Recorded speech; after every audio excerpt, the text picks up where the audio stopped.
한자 이야기, 낱말 이야기 593번째 시간입니다. 이번 시간은 체한다라는 말 한번 살펴보겠습니다. 우리가 음식을 먹고 잘 내려가지 않고 소화가 잘 안 되는 걸 체한다 할 때, 이 체자가 한자 글자입니다. 근데 이 체자가 우리가 식체를 한다든지 할 때 체한다는 그 낱말에만 쓰이면 뭐 별로 따져볼 거 없는데 상당히 많은 그 낱말을 만드는 글자예요. 네, 그래서 이 체자를 중심으로 한번 낱말 한번 살펴보겠습니다. 네, 체한다 할 때 체는 막힌다는 뜻이에요. 막힐 체. 네, 뭐가 막히느냐? 일단 물길이 막히는 모양이에요. 그래서 삼수예요. 그리고 오른쪽에는 띠대입니다. 띠, 우리가 허리띠, 뭐 여러 가지 띠가 있죠. 그것을 얘기합니다. 이 허리에 이제 차는 것이다. 아래에 보면 여기에 수건근자가 여기 있죠. 네, 그리고 위에는 또 여러 가지 뭐 장식을 달았다. 이렇게 볼 수 있습니다. 뭐 옥으로 된 막 그런 장신구를 단다든지 그렇게도 할 수 있겠죠. 그래서 물인데 띠다. 그러면 띠라는 것은 어떻게 가로막는 것을 얘기하기도 하고 또는 조아매는 것을 얘기도 합니다. 그래서 이걸 물을 묶어둔다.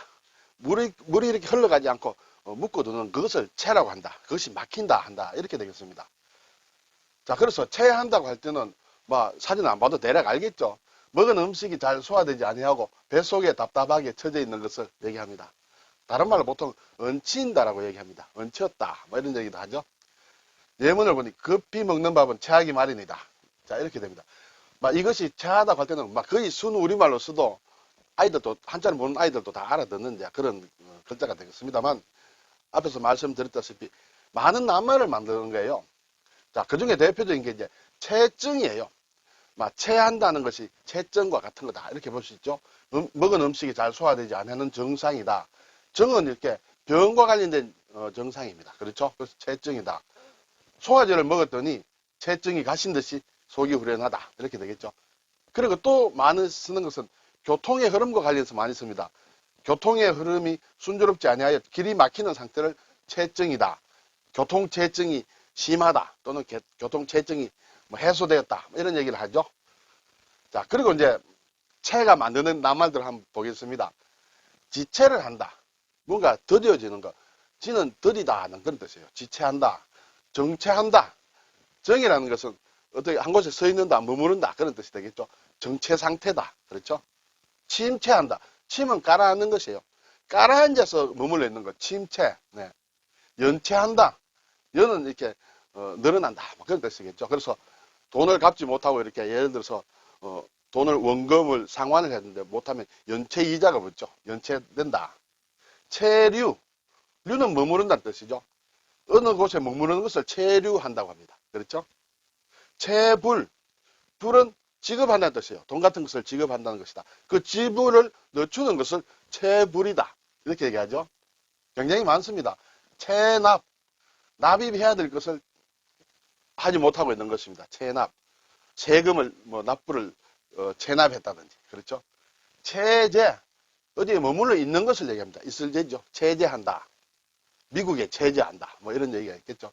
식체. 밥을 먹은 다음에 식사를 한 다음에 체했다. 앞에서 얘기한 이제 체했다 그런 것이죠. 먹고 나서 체한 것이 식체다. 급체. 갑자기 체했다. 급히 먹다 보니까 이렇게 좀 체했다는 것을 급체. 네. 적체. 적은 쌓여 있다는 것이죠. 쌓여서 이렇게 빨리 밖으로 나가야 되는데 나가지 않고 계속 쌓여 머물러 있는 것이 적체 상태다. 또 체공이다. 공중에 머물러 있다. 공중에 떠서 머물러 있는 것이 체공이고 얼마나 머물러 있느냐. 그것이 체공 시간이 되겠죠. 네. 뭐 누가 공중 부양을 해서 얼마나 머물러 있을지 모르겠습니다만 그때도 다 체를 쓴다. 굉장히 많이 쓰죠. 사실 더 많습니다. 체독이다. 독일에 체제한다. 독일에 머물러 있다. 체일한다. 일본에 머물러 있다. 네, 그런 얘기가 되겠죠. 체임. 아까 앞에서 체불이라고도 나왔는데 지불해야 될 것을 하지 못하는 것. 체임은 임금을 이렇게 주지 못하고 있는 것을 체임이라 한다. 네. 그런 의미에서는 체자가 상당히 우리 생활에 가까이 있는 글자다. 이런 것을 알 수 있습니다. 자, 앞에 체를 만드는 글자 중에 중요한 요소가 띠를 뜻한 띠대예요. 이것도 상당히 많은 낱말을 만듭니다. 사실 띠대다. 우리가 휴대한다. 특히 요즘은 휴대폰 할 때 많이 쓰죠. 휴대. 휴자는 이렇게 손에 가지고 있다는 그런 뜻이에요. 네, 휴대. 유대관계. 유대관계를 긴밀히 한다 할 때 유도 끈을 얘기합니다. 끈. 끈과 띠를 얘기하죠. 그래서 연결이 돼 있다. 유대관계가 있다는 것은 끊어지지 않고 연결돼 있다. 그런 것이죠. 연대, 이어져 있다. 이어져 있는 때처럼, 띠처럼 이렇게 되어 있는 것은 연대 관계다. 예. 인대, 우리 몸에 근육이 있죠. 인대, 예. 뼈가 뼈를 연결하는 인대. 예. 뭐 이것은 질기다. 질길 인자예요. 강인하다 할 때도 쓰는 그런 인자입니다. 인대, 다 띠 대자와 관련된 것이다. 그리고 지대, 어떤 지대, 산악지대, 뭐 병원지대 할 때 어떤 한정된 일정한 구역을 지대라고 합니다. 우리가 예전에 우리나라 지리 시간을 배울 때 추가령 지구대라는 것도 있죠. 이 구라는 것은 저기 도랑 같은 걸 얘기합니다. 땅이 이렇게 조금 파인 부분이다. 그래서 추가령에 있는 지구대 할 때 이것도 아마 이러한 상태가 띠처럼 연결이 돼 있다. 그렇게 해서 만든 이름이다. 이렇게 볼 수 있습니다. 요대, 허리띠를 얘기하죠. 허리 요자입니다. 허리요, 요대. 성대, 성대, 목에서 나오는 발성을 하는 성대. 혁대, 가죽으로 만든 띠, 가죽띠. 그렇죠? 혁띠라고도 하죠. 예. 세대, 각 가정마다 세대가 있습니다. 가구를 얘기합니다. 그래서 세대의 주인을 세대주, 그렇게 얘기하죠.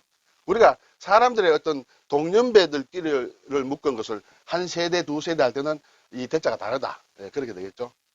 그리고 열대 지방이다, 온대 지방이다, 한대 지방이다, 아열대 지방이다 할 때 다 이렇게 띠 대자를 씁니다.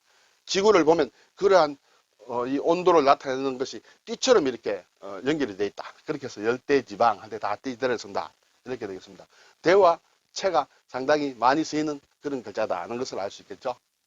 네, 오늘 체한다 할 때 소화가 잘 안 되고 처져 있는 윗속에서 이렇게 딱 묶여 있는 그런 상태다. 이렇게 볼 수 있습니다. 삼수변에 띠대를 쓰는 글자다. 예, 감사합니다.